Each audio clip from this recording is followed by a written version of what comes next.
Hello and good afternoon, everyone. How are you today? Hopefully, fantastic. All right. So today I have put together a class. Um, Hopefully that you'll enjoy. But it is a class on. So right now it's the holiday season, and there are different holiday celebrations that go on throughout the world.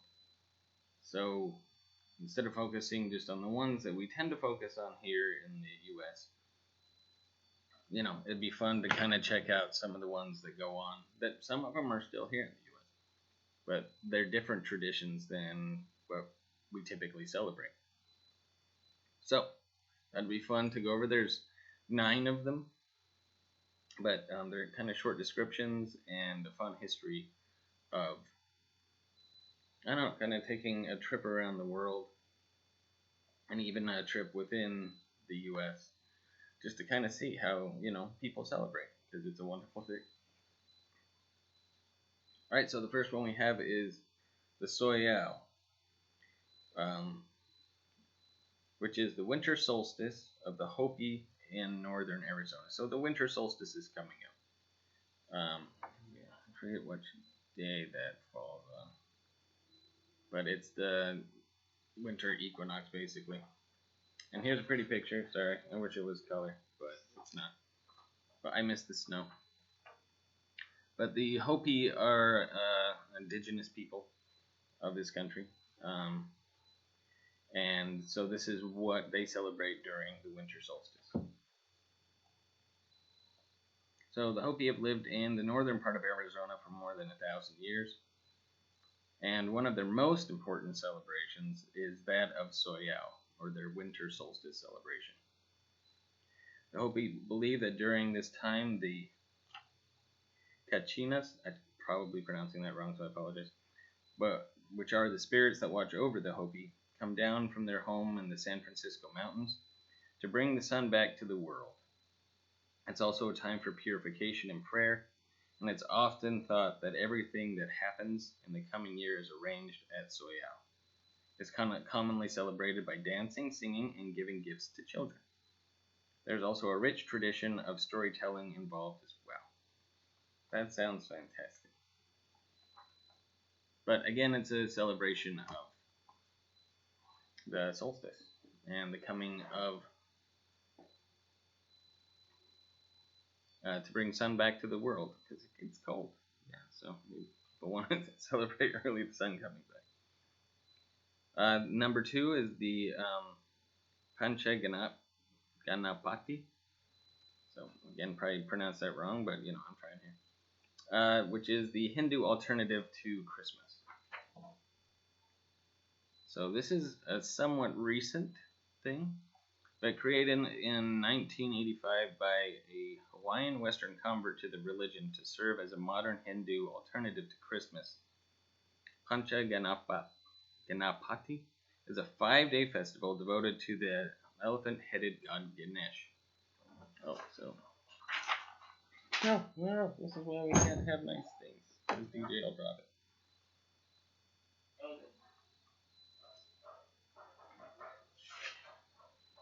My apologies. I should have just paused it. But that's Ganesh.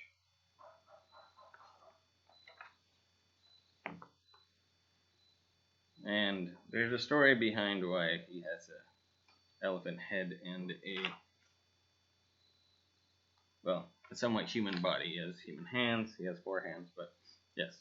If you ever want to know the story of Ganesh, just ask. Starting on December 21st, each of the 5 days are devoted to a particular spiritual practice in Hinduism. And participating families often set up a shrine to Ganesha in their living rooms. Each day, Ganesha is dressed in a different color that represents his 5 powers, called Shaktis, which are not exactly powers by the superhero definition, so it's not Superman. And instead are levels of love and friendship you can feel toward the people in your life, building from family and ending in an outpouring of the love for God.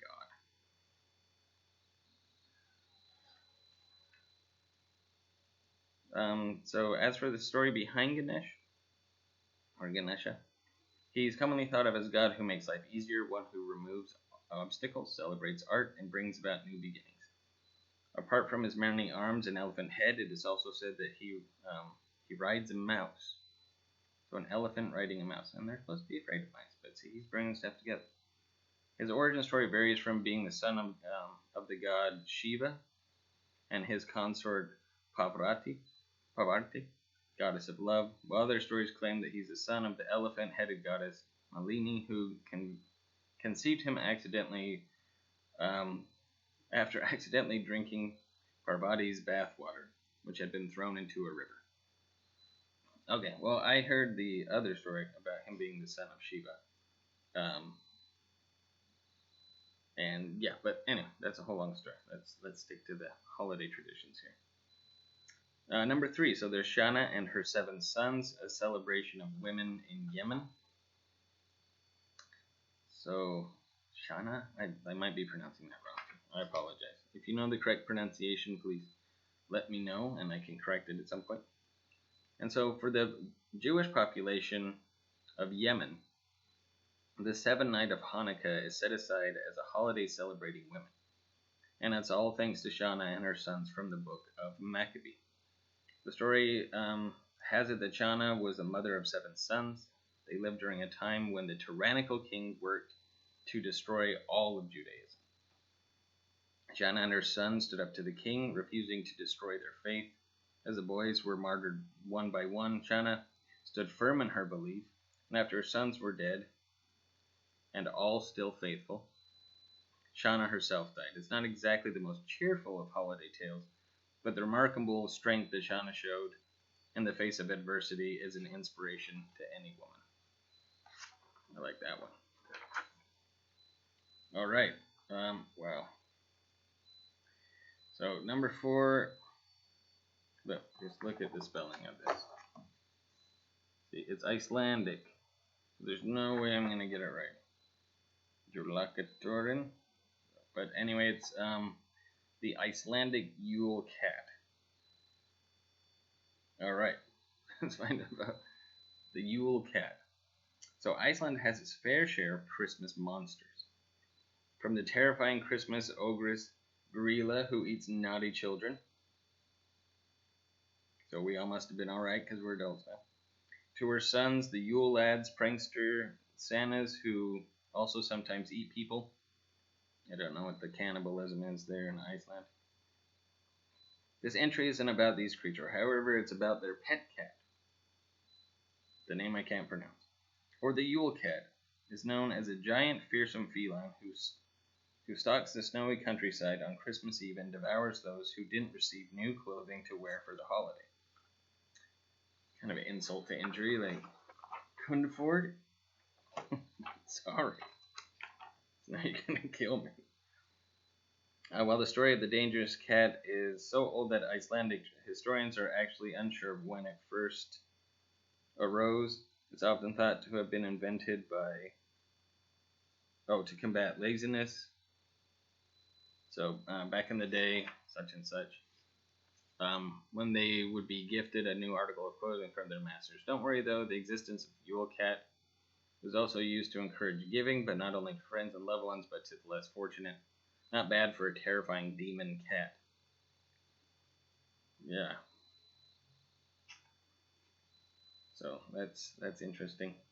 But it is. It's kind of a story of giving. So if you don't want your friends to be devoured and they didn't get a present of new clothes, maybe help them out. I like that.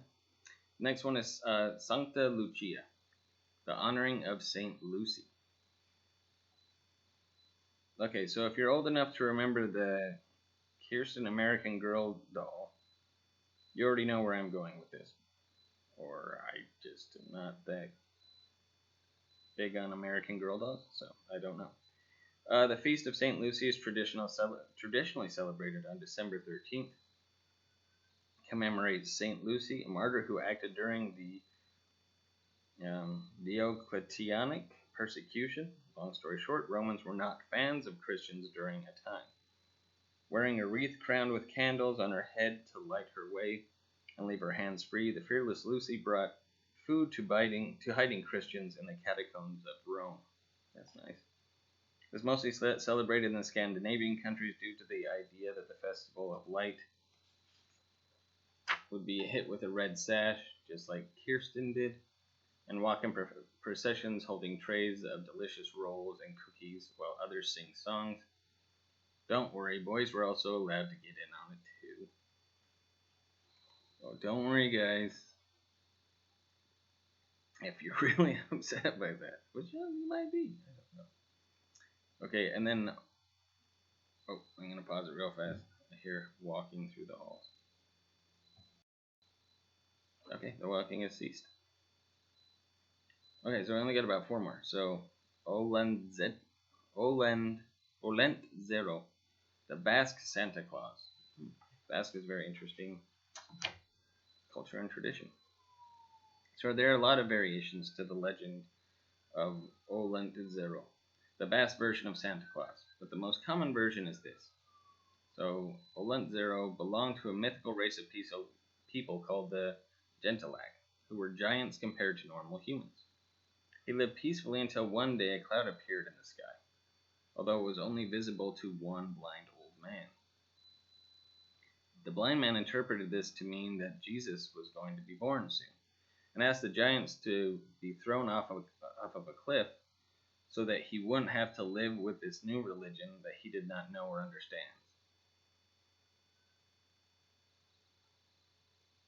That's so extreme.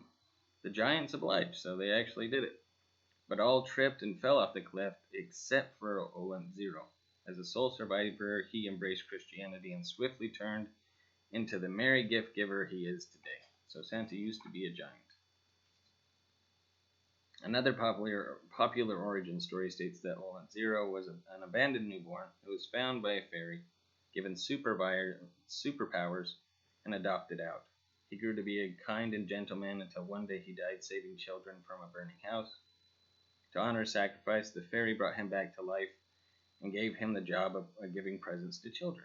No matter what the origin story is, Olent Zero seems like a pretty awesome guy. That's what it says right in there.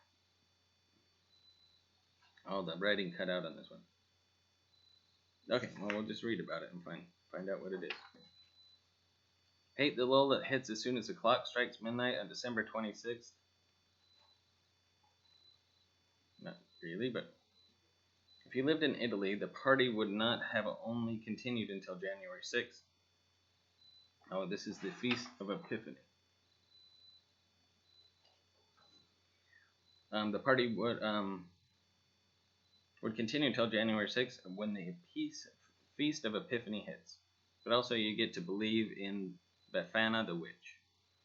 The Feast of the Epiphany is mostly celebrated in Europe and celebrates the moment when the 3 wise men realize that Jesus is a thing.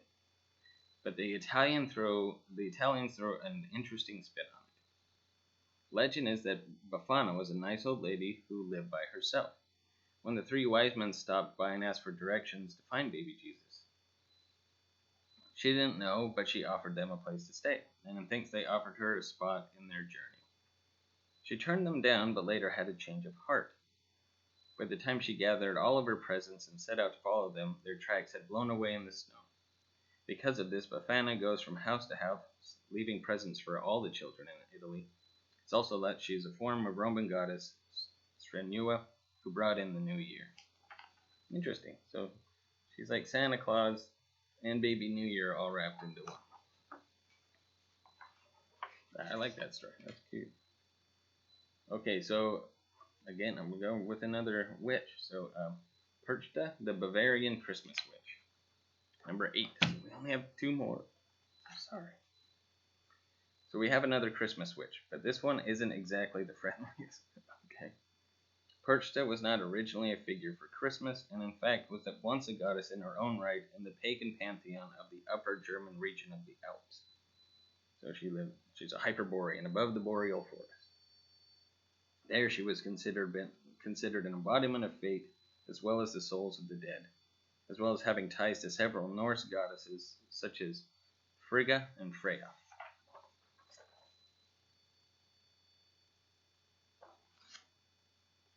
Okay, so there was a hunt.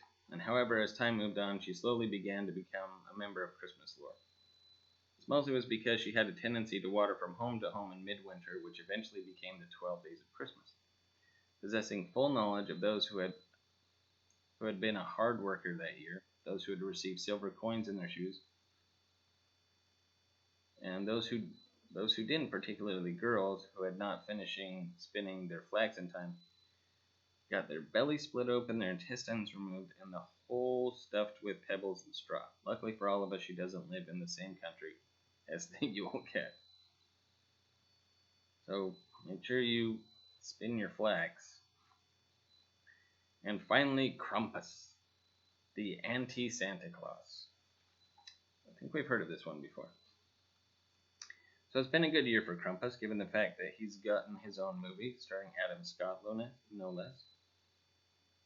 To leave the Austro-Bavarian anti-Santa Claus off the list would do him a disservice, and I definitely would not want to get on his naughty list.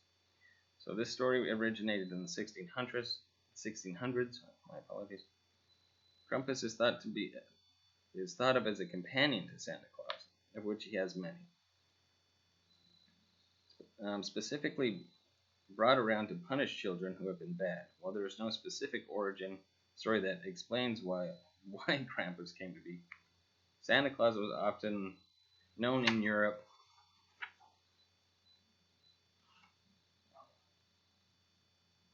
as in something happened and then it cut out, and became one of the most popular figures. He even has his own night, December 5th. This is Krampus, which preludes the December 6th festival of St. Nicholas that often kicks off Eastern European holiday season. On Krampusnacht, soon to be the name of a death metal Christmas cover band, Krampus would go from house to house hunting down naughty children and throwing them in a sack to take to the underworld. All is lost, however, because legend has it that Krampus has a bit of a weakness for schnapps, and he will let you go if you give him that alcoholic treat. So apparently if you have some schnapps in your house, you will be safe from Krampus. Anyway, so these have been some interesting traditions from around the world. Some nicer than others, some a lot meaner than others. But anyway, I hope you enjoyed them. And if you have any, rituals or celebrations or anything like that you know about, please share it with the group. And of course, I always encourage you to ask questions about this. So give me a call, text, anything like that, and we'll chat some more about Christmas traditions. And maybe you want to celebrate a different one at some point in your life. That's really up to you. Anyway, happy holidays, everyone. I'll talk to you later. Bye.